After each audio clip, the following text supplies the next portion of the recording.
What is up guys, Tanner this side. So in this video, I'm going to show you how to fix the corrupt update files on Steam. So first head over to the Steam's application, then on the left side click on the Steam logo and then click on settings. After clicking on settings, go to the downloads and from here scroll down a bit and then click on clear cache. After that click on confirm. Then this will shut down your Steam and it will reopen your Steam application.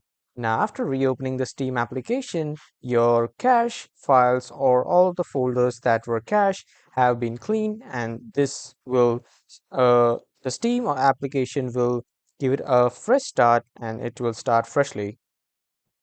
But it still doesn't solve the problem. You again need to click on Steam and then click on settings.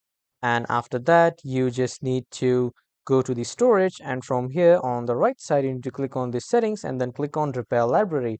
And after clicking on repair library, click on yes, and then just repair your library.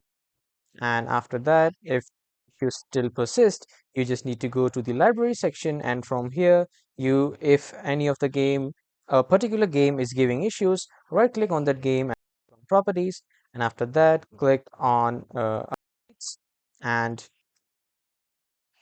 at the bottom of the updates you will see the option of installed files. Click on that installed files, and then on the right side you will see app integrity. Click on that and then it will scan all the files and then remove the damaged or cached files from that game, and then you can reinstall those particular files, and this will solve the error. So that was all for this video everyone. Thank you for watching.